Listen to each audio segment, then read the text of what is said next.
On November 12, 1942, along the San Francisco Bay, thousands of people crowded the waterfront in Richmond, California. A ship's horn blared long and loud, like a proclamation of a new era. In front of them stood a towering mass of steel, 441 feet long, weighing over 14,000 tons, named the SS Robert E. Peary, ready to slide into the water. But what made all of America hold its breath wasn't the ship's size, but the time. From keel laying to launch, it took less than 5 days. Precisely 4 days, 15 hours, and 29 minutes. In wartime, when the world believed it took half a year to build such a ship, this feat stunned even the experts. Hundreds of reporters, engineers, and naval officers present knew they had just witnessed something destined for the history books. This wasn't just a ship launch, it was a turning point for American industry. The horn blew, the rope snapped, and the ship rushed into the bay to thunderous cheers. The sea burst into foamy applause. The next day, the San Francisco Chronicle ran a bold headline. In wartime, they said a ship couldn't be built in half a year. But in Richmond, they did it in 4 days. On shore, the workers, mostly secretaries, farmers, laborers, homemakers, wiped their sweat and smiled with quiet pride. They weren't professional shipbuilders, but they had done what the global shipbuilding industry thought impossible. Among the crowd stood a silent man, hard hat in hand, face dusted with steel. Henry John Kaiser, 58 years old, who had never built a ship in his life. 2 years earlier, when he signed a contract with the U.S. Maritime Commission to build 30 ships for the British, the shipbuilding world laughed. They called him a dreamer outsider. But now that very outsider was witnessing the fastest ship launch in human history. When the ship slid into the water, it carried not just thousands of tons of steel, but a new belief in the power of American hands and minds. Amid the flames of war, Henry Kaiser wasn't just building ships, he was redefining how America produces, how America wins. Vice Admiral Emory Land, chairman of the Maritime Commission, gave a short statement that made engineers everywhere bow their heads. 6 months ago, I would have said this was impossible, but today, Henry Kaiser has made all old knowledge obsolete. Applause, whistles, ship horns blended into a chorus of pride. That night, in every corner of America, people read the morning paper. A ship born in 4.5 days. To them, it wasn't just a record. It was proof that American industry, when fully mobilized, could do the unthinkable. As the sun set over Richmond Bay, the golden light painted the ship's new hull, and the SS Robert E. Peary nameplate gleamed like a medal. Ordinary workers waved, cheered, hugged. None of them were famed engineers. None held college degrees, but they knew they had been part of something greater than war, a victory of spirit, of organization, and of belief that, in America, nothing is impossible. Henry John Kaiser was born in 1882 in Sprout Brook, New York, to a poor German immigrant family. His parents were laborers, a carpenter and a farmer. From a young age, Kaiser had to work odd jobs, carrying loads, hauling materials for bricklayers. He only completed the 8th grade before dropping out to work as a mason's helper, truck driver, doing whatever he could to make a living. No one at the time could have imagined that this skinny laborer would become one of the founding figures of modern American industry. At age 20, Henry Kaiser started a small company supplying construction materials, eventually growing into a professional contractor. He held no engineering degree, but he possessed something more important, an organized mind and an unshakable belief that anyone could learn anything if given the chance. Throughout the 1920s and 1930s, even as America plunged into economic depression, Kaiser kept expanding. He became one of the West's largest contractors, known for his motto, "There's no job too big, only people not bold enough to try." From roads through the Nevada desert, Kaiser rose to prominence with the construction of the Hoover Dam, a colossal project that tamed the Colorado River and symbolized the American concrete century. In the blistering 120-degree heat, Kaiser organized tens of thousands of workers in round-the-clock shifts, pouring millions of tons of concrete under conditions never seen before. The result? The project finished 2 years ahead of schedule, an unprecedented feat. That success earned him the lead contract for the Grand Coulee Dam in Washington State, the largest dam in the U.S., completed in 1942. Many called him America's concrete king. But to Henry Kaiser, concrete was only the beginning. When war broke out in Europe in 1939, he started thinking bigger. If America could pour millions of tons of concrete to tame rivers, it could pour millions of tons of steel to tame war. By late 1940, as the British grew desperate from German U-boats sinking their merchant fleet daily, the U.S. Maritime Commission called on businesses to help build emergency cargo ships. Kaiser, who had never built a ship, immediately applied. On December 27, 1940, he signed his first contract with the U.S. Maritime Commission and the British government to deliver 30 ocean-class cargo ships within 2 years. The news spread through the shipbuilding industry like a joke.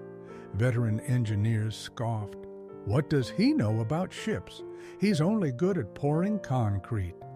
A shipyard director in Maine even sneered, maybe he's planning to build ships out of cement. The experts were sure Kaiser would fail because shipbuilding was unlike any other trade. It was an art of tradition, skill, and generational expertise. In old yards like Todd Bath Iron Works or Newport News, knowledge was passed down from father to son, every rivet and weld done by hand. But Kaiser, an outsider, dared to claim he would cut shipbuilding time to 1/10 of the traditional method. He told the press, "We don't have time for perfection. In war, good enough and on time is better than perfect, but too late." That quote later became a guiding principle of the entire wartime production movement. Instead of building a small test yard, Kaiser planned to build 2 brand-new shipyards from scratch, one in Portland, Oregon, and one in Richmond, California. Both were raised on empty mudflats, where there had once been only reeds and sea breeze.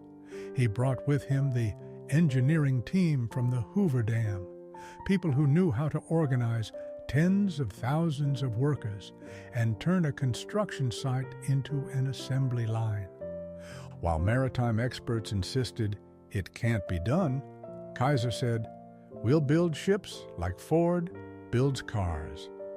It wasn't arrogance, it was the vision of a man who saw the future of mass industrial production. When asked if he feared failure, Kaiser simply smiled. "I've poured concrete in 120-degree desert heat, built dams in floods. Nothing scares me more than not trying." And so, starting in the spring of 1941, thousands of workers began pouring into Richmond. Train cars delivered materials, steel plates, cranes, welding equipment nonstop. On that muddy shoreline by the bay, a shipyard rose like something out of a fairy tale. Permanente Metals Corporation, yard numbered 2, a place that would later make history. Those who once mocked him began to fall silent, because in just a few months, Henry Kaiser had turned a swamp into a massive industrial hub. And that was only the beginning of the revolution he was about to lead, the revolution of building ships like making cars, a transformation that would forever change how America saw its own strength. In 1941, while the rest of America still clung to traditional shipbuilding methods, Henry Kaiser thought differently. He believed shipbuilding could be industrialized like car manufacturing if the work was broken down, the process standardized, and workers trained en masse. That idea stemmed from a trip taken by his close associate, engineer Clay Bedford, to the Ford Motor Company plant in Detroit. Bedford witnessed car frames sliding along an assembly line, each worker performing just one task, and within hours, a complete automobile emerged. He returned to California and said, "If Ford can build cars like that, we can build ships the same way." Kaiser nodded and replied simply, "All right, we'll assemble ships, not build them." In Richmond, instead of a traditional shipyard with a single long slipway, Kaiser arranged 7 parallel building berths surrounded by massive prefabrication zones. There, each part of the ship, bow, stern, hull, deck, engine room, was constructed separately, nearly 100% complete before final assembly. 150-ton cranes lifted these steel sections into place, joined seamlessly using arc welding, a technique Kaiser had already mastered in pipeline construction. In older yards, workers spent months hammering over 1 million rivets per ship. Kaiser scrapped all of it and replaced it with welding, faster, cheaper, and stronger. When engineers objected, fearing hull cracks, Kaiser calmly said, "We're at war. What matters is speed, not perfection." To meet labor demands, he opened a welding school right inside the yard. Thousands of young people, women, even farmers from across the U.S. poured in. They were trained for 2 weeks, learning just one task, repeated until mastered. Some welded hulls, others joined pipes or worked the decks. Each person became a link in the massive production machine. Kaiser said, "We don't need geniuses, we need good organization." This approach skyrocketed productivity. The first ship in Richmond took 197 days to complete. The second, 169 days. By the 10th, it was down to 97 days. By early 1942, each Liberty ship required only 70 days. The press called it the Miracle of Richmond. The old shipyards on the East Coast were stunned. They couldn't understand how people who had never touched a welder could match the output of craftsmen with 20 years of experience. But Kaiser understood the power lay in organization, turning thousands of ordinary people into one unified body, breathing in sync, moving toward the same goal. In wartime, it wasn't just a technical method, it was a philosophy. In Richmond, anyone could build ships, regardless of gender, race, or background. A former secretary became a welder. A farmer became a crane operator. Every weld they made was part of the ship, part of the steel bullets flying to the front lines. Kaiser called them the warriors of the home front. By mid-1942, Kaiser had expanded the model across the entire West Coast, Portland, Seattle, Vancouver, 7 shipyards in total. Each yard ran 3 shifts, 24 hours a day. Every month, dozens of ships launched, Liberty ships loaded with goods, food, and ammunition crossing the Atlantic. When asked how they did it so fast, Kaiser simply replied, "Because we didn't know it couldn't be done." That line became the soul of America's wartime production movement. In Richmond, thousands of welding sparks lit up the night sky like stars. The sounds of steel, cranes, and relentless human effort blended into a triumphant industrial symphony. That place didn't just build ships, it forged the American spirit. Just 1 year later, all doubt vanished. Because the very system Kaiser and Bedford had pioneered produced a marvel. The SS Robert E. Peary completed in just 4 days, 15 hours, and 29 minutes. Proof that the dream of building ships like making cars was no longer a fantasy, but reality. And from that moment on, the entire American maritime industry would never be the same. After nearly 2 years of trial, refinement, and proving to the entire Sarah nation that the impossible was merely a matter of mindset, Henry Kaiser and his shipyards were ready to enter the decisive phase, a phase where speed became the measure of faith, and each ship launched was not just steel, but a symbol of American willpower. By late 1942, the United States wasn't only fighting in the Pacific and Europe, but also on a silent front, the front of production and speed. On the West Coast, Henry Kaiser's shipyards had become the epicenter of an unprecedented industrial competition, a race to see who could build ships faster. From the summer of 1942, Kaiser's 7 shipyards stretching from Richmond, California, to Portland, Oregon, and Vancouver, Washington operated 24 hours a day. Hundreds of thousands of workers split into 3 shifts, labored under bright white lights that mimicked daylight. Across the yards, cranes spun constantly, electric welds crackled, and the sound of steel echoed through the bays. Each ship that left the dock was more than a finished product. It was a declaration of the American spirit. Build faster, build more, build better than yesterday. As Kaiser's assemble ships like cars model began to prove itself, a spirit of internal competition spread through the system. In Portland, where his son Edgar Kaiser was in charge, productivity skyrocketed. Edgar, young, bold, and eager to compete, often sent telegrams to his father in Richmond with a simple message: "Portland is ahead by 3 days." Each time, the 2 yards would enter a silent race. No orders were given, but every worker knew they were competing to launch the next ship faster. The press began following the race like a sporting event. The Portland Oregonian ran daily headlines.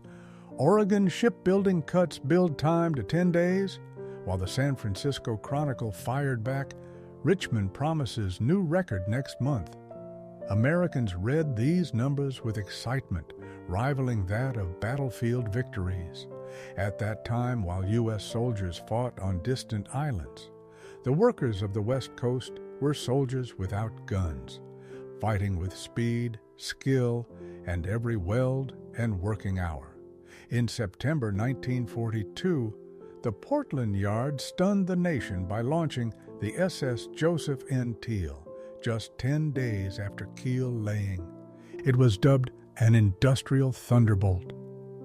Conservative engineers on the East Coast had to admit, Kaiser is rewriting the rules of shipbuilding. But to Henry Kaiser, 10 days wasn't enough. During an inspection at Richmond Yard, Number 2, he heard Vice Admiral Emory Land, chairman of the Maritime Commission, tell reporters Kaiser's yards are progressing incredibly, but compared to the auto industry, still slow. That offhand comment ignited the biggest challenge yet. Right after that, Clay Bedford, Richmond's technical director, approached Land and said, "Admiral, we'll build a ship in under 10 days. Not a model, a real ship." Land smiled, half believing, half doubting, but agreed, so long as it didn't disrupt other production. Bedford returned, gathered over 1,000 workers and split them into 24 teams, working 3 shifts. The ship chosen was the SS Robert E. Peary, the 47th ship at Yard No. 2, named after the Arctic explorer. The plan was kept top secret. At exactly 12:01 a.m. on November 8, 1942, the first hammer struck. Over 1,000 workers began the first shift of an extraordinary mission. On a 400-meter-wide worksite, hundreds of prefabricated parts, hull sections, bow, stern, deck, engine rooms had already been meticulously prepared and inspected. Everything was in place, ready to be assembled. Kaiser called it the perfect prefabrication complex, where everything was ready down to the last bolt. For the next 4.5 days, the Richmond yard became a giant sleepless hive. By day, welding sparks flared like fireworks. By night, cranes roared through the fog. Everyone worked in unison, fast, precise, non-stop. One worker said, "We weren't working for money. We worked to prove the impossible."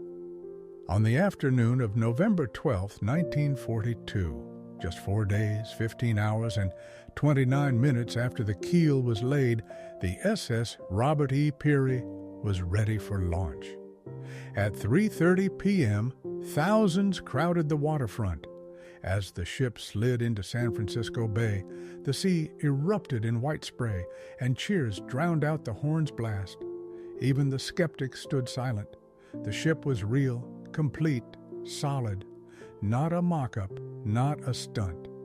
3 days later, on November 15th, the SS Robert E. Peary was delivered to the Navy, setting another record, from keel laying to delivery in just 7 days, 14 hours, 32 minutes. Newspapers nationwide featured the story on their front pages. Admiral Land made a brief but powerful statement.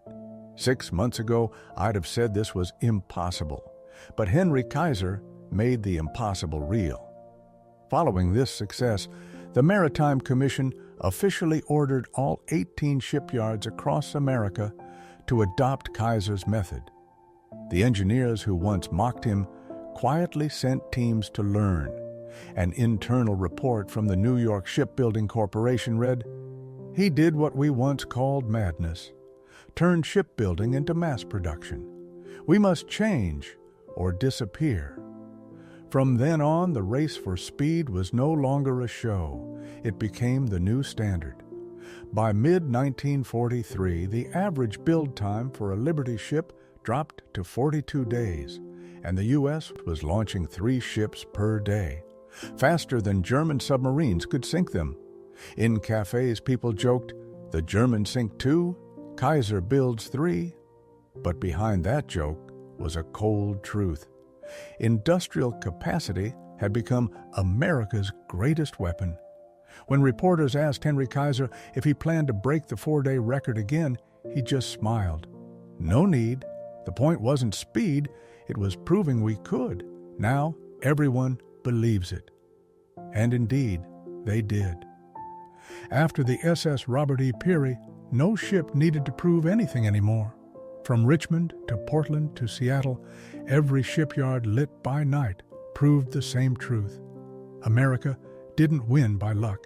It won through organization, innovation, and belief in itself. Henry Kaiser's speed race didn't end in fireworks, but in thousands of Liberty ships setting sail, carrying munitions, food, and a nation's belief that when an entire people shares one goal, even time must yield. If Henry Kaiser was the brain behind the wartime industrial revolution, then the workers of Richmond and Portland were its beating heart. It was they, former farmers, secretaries, bricklayers, homemakers, who turned the idea of building ships like making cars into reality. They weren't engineers or experts, but through belief and hard work, they accomplished what the world thought was impossible. When the Liberty Ship program began, America faced a severe shortage of skilled labor. The men were off at war, and the factories were empty. Kaiser knew that waiting for the old workforce would mean failure. So he launched a nationwide recruitment campaign with the slogan, "No experience needed, we'll train you." Tens of thousands came from Texas, Ohio, Kansas, flooding into Richmond. The city's population skyrocketed from 23,000 to over 100,000 in just a few months, turning it into the largest construction site on the West Coast. By day, welding sparks lit up the sky like fireworks. By night, cranes roared through the fog. People began calling Richmond the city that never sleeps. Amid the steel and flame stood striking figures, young women in bandanas and overalls, welding torches in hand. The real-life Rosie the Riveters. No longer behind kitchen stoves, they stood in the heart of the factories, welding steel, operating cranes, running massive machines. By 1944, women made up 27% of the workforce, over 40,000 in Kaiser's yards alone. Kaiser also broke racial barriers. He declared, "Steel has no skin color." While many factories still segregated, his doors were open to all. Black, white, Mexican, Italian, Asian. They worked shoulder to shoulder, ate in the same cafeterias, and sweated side by side on the ships. In Richmond, for the first time in history, Americans truly stood on the same front line. The work was brutally demanding. 12-hour days, temperatures over 100 degrees Fahrenheit, 40 degrees Celsius, blinding arc light, blistered hands from molten steel. But no one quit. One female worker once said, "We didn't think we were going to work. We believed we were fighting." Every weld was a bullet. Every ship launched was a victory. Kaiser understood that to sustain productivity, he had to care for his workers. He opened clinics, medical stations, maternity wards, right inside the yards. From this grew Kaiser Permanente, the first American healthcare system still active today. He also built housing for workers, schools, daycare centers, grocery stores, transforming the industrial zone into a real community. By 1944, Kaiser's 7-yard system employed 196,000 workers. Many had only 2 weeks of training, but worked at professional levels of efficiency. They didn't think of it as learning a trade. They believed they were contributing to the war for freedom. British engineers who toured the yards were astonished. These aren't workers, they're a living machine. Thanks to them, America launched 3 Liberty ships per day, faster than German U-boats could sink them. At every dock hung a banner, built by the people who believed they could. When the war ended, they returned to ordinary lives, teachers, farmers, homemakers, but they were never the same. One worker said, "I used to think only the rich built America. After Richmond, I knew America was built by our hands." There were no medals, no monuments, but these ordinary people helped America win with labor, belief, and unity. They didn't just build ships, they built an era. By mid-1943, the world began to realize that America's greatest weapon wasn't its bombs or guns. It was its extraordinary manufacturing power. In shipyards stretched across the West Coast, Liberty ships were launched at a pace never before seen in human history. What once took over 230 days to complete now required only 42 days, sometimes just over 30. And every single day, the U.S. launched 3 new ships, faster than German submarines could sink them. Liberty ships looked clunky. Blunt bows, thick hulls, outdated steam engines that maxed out at 11 knots. But their simplicity was their strength. They were cheap, easy to build, easy to repair, and capable of carrying up to 10,800 tons of cargo, ranging from 2,800 jeeps and 440 tanks to hundreds of millions of rounds of ammunition. They delivered fuel, food, and weapons across the Atlantic, sustaining the Normandy invasion and hundreds of other fronts. One British officer admitted, "We might have lost the war without America's Liberty ships." German intelligence scoffed at them, calling them slow-flying tin cans. But as they stretched endlessly across the oceans, from New York to Liverpool, from San Francisco to Manila, they came to understand that what America had wasn't intricate engineering, but the ability to mass-produce miracles. While German submarines sank 200 merchant ships a month, Henry Kaiser's shipyards were launching nearly 300 new ones. The war became a race between production speed and destruction, and America won. Thanks to the Liberty ships, Allied strategy was rewritten. In Europe, hundreds of supply ships docked daily, fully loaded. In the Pacific, the U.S. Navy had enough supplies to push straight to Iwo Jima and Okinawa. Admiral Chester Nimitz, commander of the Pacific Fleet, later wrote, "We fought across 5,000 miles of ocean, supplied by ships that were built faster than the enemy could sink them. Japan didn't lose for lack of courage, they lost because they couldn't match America's production speed." More than just steel and engines, every Liberty ship carried with it a democratic belief that true power doesn't lie in individuals, but in organization and the unity of millions of ordinary people. Kaiser's shipyards created jobs for nearly 200,000 workers, lifted millions of families out of poverty, and revived cities devastated by the Great Depression. Richmond, Portland, Seattle, they lit up during the war as symbols of a new America, dynamic, equal, and powered more by human effort than divine luck. That transformation rippled far beyond the war. When Japanese and Korean engineers began rebuilding their industries after 1950, they studied Kaiser's model: assembly lines, task breakdown, scientific organization, and minimal wait times.